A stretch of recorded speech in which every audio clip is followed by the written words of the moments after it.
सदर समाजवादी पार्टी जुलूस की शक्ल में अपने तमाम साथियों के साथ वो तशरीफ ला रहे हैं। भरपूर तालियों में इस्तकबाल करें आपके अपने मालेगांव शहर की शान हिंद निहाल अहमद साहिबा सदर समाजवादी पार्टी। पुरजोर तालियों में इस्तकबाल करें।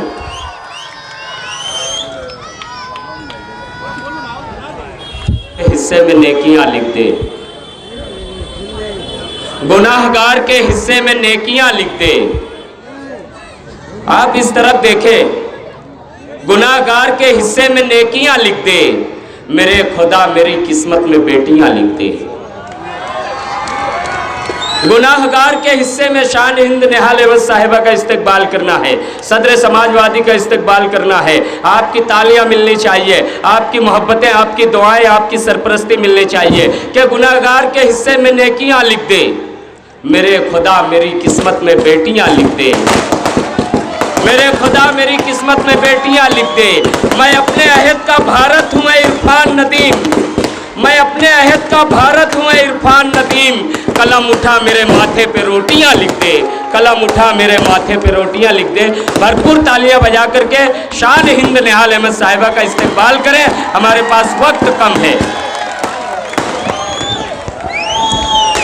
यहाँ स्टेज पे मौजूद मालेगांव शहर के जिम्मेदारान भाई, मस्जिद करीब में है, एहतराम करें।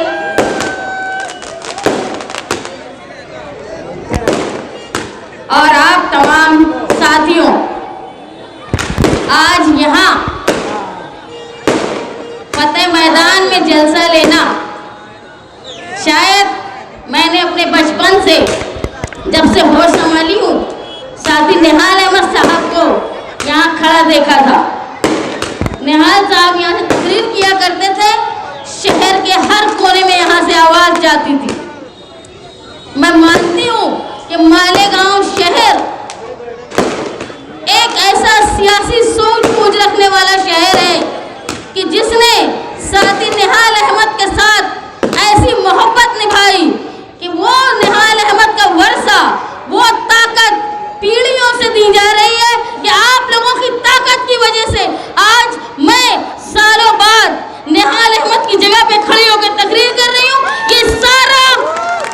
ये सारी ताकत ये आप लोगों की है, निहाली वर्करों की है।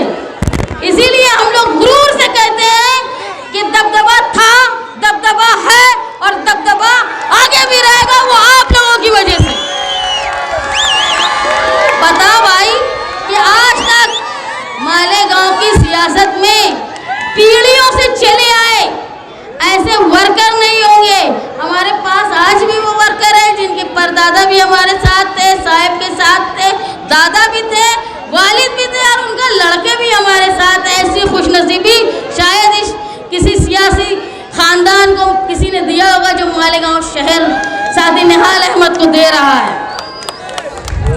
आप लोगों का यहाँ आना, हमारी इलेक्शन में हिस्सा लेना, सबसे अहम बात यह है कि हिंदुस्तान का दस्तूर खतरे में और हिंदुस्तान के दस्तूर को बचाने की जिम्मेदारी सबसे बड़ी किसके कंधों पे है, जिसको सबसे कमजोर कौम मानी जाती है, तुम्हारे कंधों पे है, अक़लियत के कंधों पे है। हम हिंदुस्तान में मान लो कि 140 करोड़ की आबादी में हम 12-14% वालों के ऊपर ये जिम्मेदारी है कि हम संविधान को बचाएं। और आज तक इस कौम ने हमेशा से हिंदुस्तान के खूबसूरत दस्तूर को बचाने की कोशिश की है और बदले में हमको क्या मिला? वो जो शेर है एक अल्लामा इकबाल का, बर्क गिरती है तो बेचारे मुसलमानों पर। ये तकलीफ हमारी है कि हमने आज हमको हमारी सियासत में ओढ़ देने का मजबूरी का सौदा माना जा रहा है। आप बुरा मत मानना, लेकिन हमारी दिली तकलीफ है ये कि हमको हरिशंकर महाले के बाद से और ख़ास तौर पे 2014 के बाद से हमको कोई पसंदीदा उम्मीदवार को हमने वोट नहीं दिया।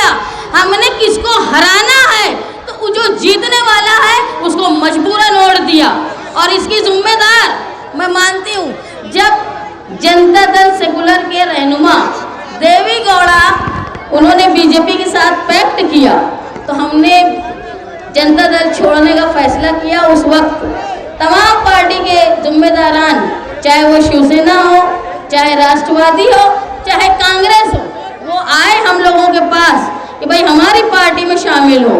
लेकिन हम लोग तब भी कांग्रेस में जाना पसंद नहीं किए थे और अब भी जाना पसंद नहीं करेंगे और इंशाअल्लाह आगे भी जाना पसंद नहीं करेंगे, क्योंकि हिंदुस्तान में आप जो 2014 के जो हालात आए ना, उससे पहले साथी निहाल अहमद साहब कहा करते थे कि मैं महसूस करता हूँ कि हिंदुस्तान में जिस तरह कांग्रेस छोटी और इलाकाई पार्टियों को खत्म करने का काम कर रही है, उसकी वजह से एक वक्त ऐसा आएगा कि वो भी खत्म हो जाएगी। वो वक्त आ गया है।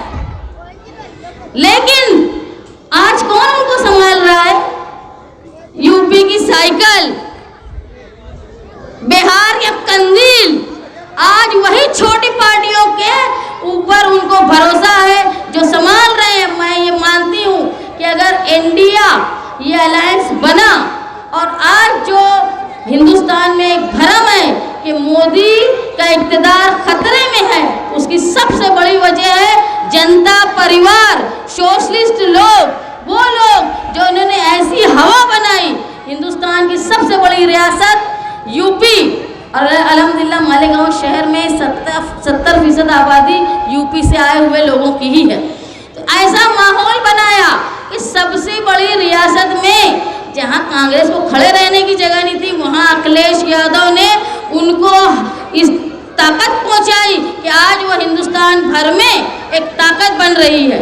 हमारी आपसे कोई नाराजगी नहीं है, लेकिन हमारी नाराजगी उस वक्त रहती है कि जब इक़्तिदार में आ जाते हैं तो भूल जाते हैं कि भाई यही अक़लियत थी जो तुमको संभाली, तुमको बनाई और 70 साल हिंदुस्तान में राज करने के काबिल बनाए। मेरी आप लोगों से दरख्वास्त है कि ये इलेक्शन हो जाने के बाद अगर अल्लाह का फैसला रहा और यहाँ से हिंदुस्तान से ऐसे शरपसंद जो अक़लियत को दबाने का काम करते हैं उनका खात्मा हुआ और इंडिया गवर्नमेंट बनी, तो उस वक्त ये मत भूल जाना कांग्रेसियों, ये मत भूल जाना कि हिंदुस्तान में दस्तूर को बचाने का काम मुसलमानों ने ही किया है और वही कर रहे हैं।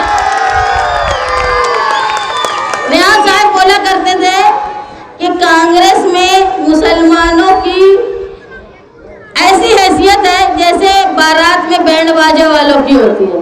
जैसे ही दुल्हन का घर आता है, बैंड बाजे वाले बाहर, लड़के वाले अंदर, वैसे ही मुसलमान बाहर गवर्नमेंट में और इक़्तिदार और सब चीज़ उनका हलवा दूसरी तरफ। लेकिन अब हम ये इंशाअल्लाह ये जो मजबूरी का इलेक्शन है, ये हमारी तकदीर में मैं अल्लाह से दुआ करूँ कि ये आखिरी मजबूरी का इलेक्शन होना चाहिए। अब आने वाले इलेक्शन में हम मजबूरी से वोट नहीं देंगे, अब आने वाले इलेक्शन में पार्लियामेंट में हम अपनी पसंद से वोट देंगे। ये ताकत हम बनाएंगे मालेगांव शहर में।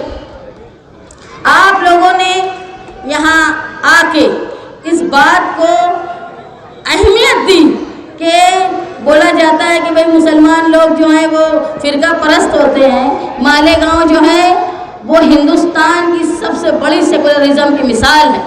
ऐसा शहर मालेगांव शहर की जहां आबादी 70% से ज़्यादा आबादी मुसलमानों की होने के बावजूद भी मालेगांव शहर में साथी निहाल अहमद साहब ने और साथी निहाल अहमद साहब के वर्करों ने कभी मुस्लिम लीग को पैदा होने नहीं दिया। ये हमारी सेकुलरिज्म है।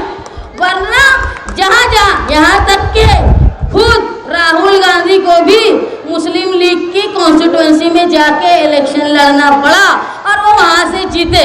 उनको भी बचाने का काम हमने ही किया, अक़लियत ने किया।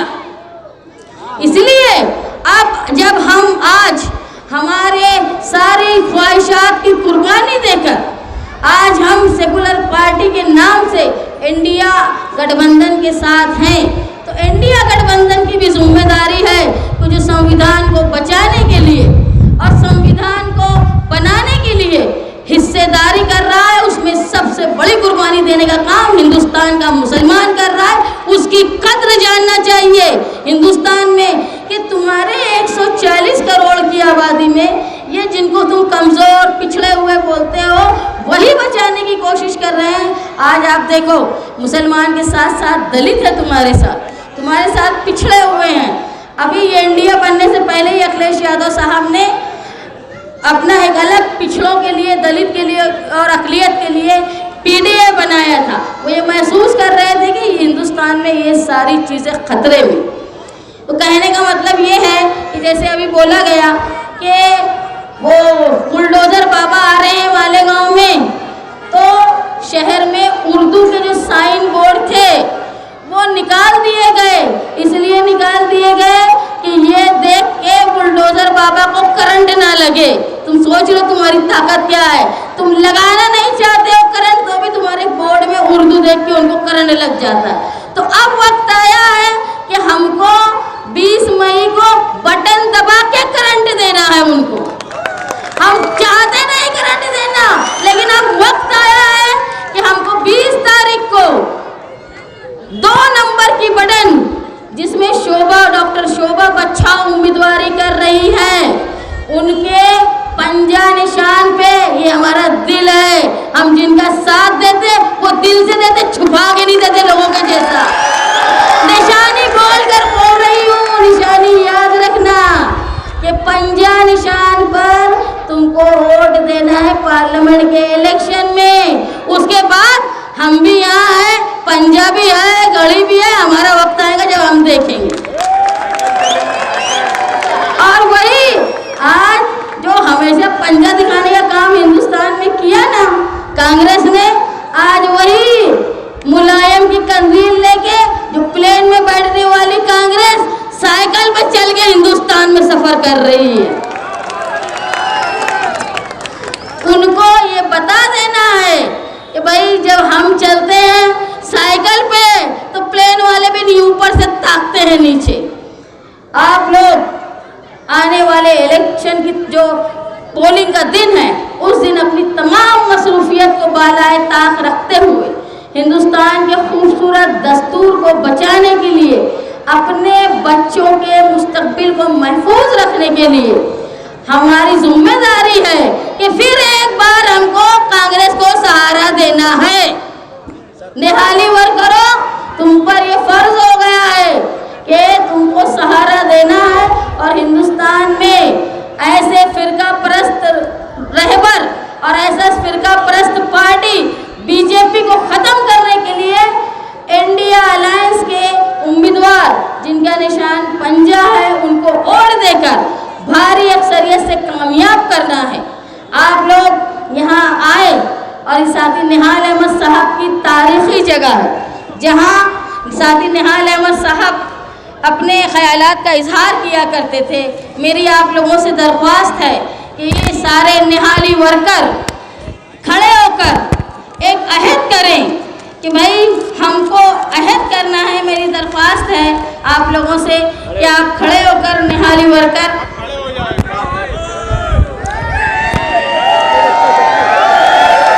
मैं बोलती हूँ, आप लोग इसको दोहराओ, खामोशी इख्तियार कर लें। भाई ये लगना चाहिए, करंट देना है अपने को और ऐसा करंट देना है मालेगांव से कि ये नागपुर के जनसंघी आरएसएस वालों को झटका लगे। तो मेरी जिम्मेदारी निहाली वर्करों की है, मैं बोलती हूँ आप लोग दोहराओ। हम निहाली वर्कर देश की 140 करोड़ आवाम से वादा करते हैं 20 मई को नफरत और फिरका परस्ती के खिलाफ देश के संविधान पर बुरी नजर रखने वालों के खिलाफ